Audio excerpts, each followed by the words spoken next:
আমার মসজিদের নাম হলো কাশীপুর ঘগরপা মিনার জামে মসজিদ। এই মসজিদে আসলে আমাদের দীর্ঘদিন থেকে মসজিদের কাজ শুরু করছি, কিন্তু কাজটা মাঝখানে আর্থিক সমস্যার কারণে ভালোভাবে আগাইতে পারে নাই।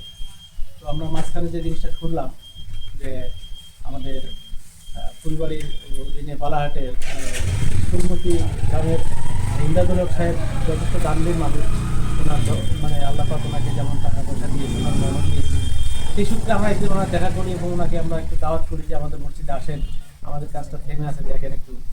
তো উনি আসার পরে আমাদের মসজিদে আলহামদুলিল্লাহ উনি সহযোগিতার হাত বাড়ায় এবং উনি তাৎক্ষণিকভাবে 100 বস্তা সিমেন্ট দেওয়ার জন্য উনি একটা মানে প্রতিশ্রুতি দেয়, যে কারণে আমরা সবাই সমাজবাসী খুব মানে হাইলি গ্লাড ওনার প্রতি।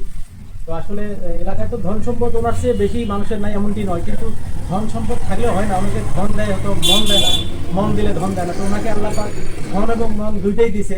ওনার মতো মানুষ যদি আসলে আমাদের এই সমাজে মানে নেতৃত্ব দিতে পারে বা আমাদের সমাজের কোনো প্রতিনিধিত্ব করে, তাহলে আমার মনে হয় যে এলাকাবাসী যথেষ্ট উপকৃত হবে বা এইভাবে ধর্মীয় শিক্ষা প্রতিষ্ঠান বা অন্যান্য প্রতিষ্ঠানগুলো আছে সেটা যথেষ্ট ভালো হবে আর কি আমার মনে হয়।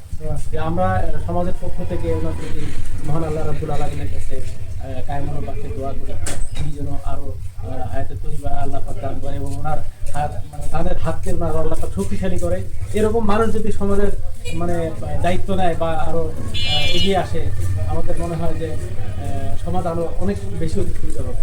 এটা খুবই ভালো একটা উদ্যোগ ওনার।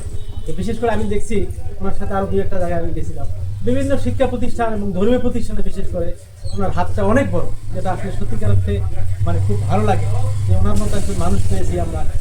আমি মনে প্রাণে ওনাকে প্রতি শ্রদ্ধা জানাই এবং মহান আল্লাহ রাব্বুল আলামিনের কাছে শুধু আমি না, আমাদের সমাজবাসী সবাই ওনার জন্য দোয়া করে। ওই দিন মসজিদে নামাজ হচ্ছে ওনার জন্য আমরা স্পেশালি দোয়াও করছি যে আল্লাহ পাক যেন ওনাকে হায়াতের তৈবা দান করে, যাতে উনি আমাদের মাঝে মানে দীর্ঘদিন পর্যন্ত আল্লাহ পাক ওনাকে আরও আমাদের কাছে রাখে এবং দান ফেরত করে, তৌফিক আল্লাহ পাক ওনাকে এনায়েত করে আর কি। এই আর কি। তো যাই হোক, আল্লাহ ভরসা। আমি খুব ভালো লাগলো যে উনি যে প্রতিশ্রুতি এই যে 100 বস্তা সিমেন্ট উনি অলরেডি আমাকে দিয়ে দিলেন, এটা আমি এখন নিয়ে যাবো আমাদের এলাকায়। ইনশাআল্লাহ আমি কাজ মোটামুটি শেষ হলে আপনাকে আরও আল্লাহ পাক দিলে আমি দাওয়াত করবো, যে তাই উনি এসে একটু আমাদের সাথে সৌজন্য সাক্ষাৎ করে এলাকার একটু সকলের সাথে কুশল বিনিময় করতে পারে আর কি।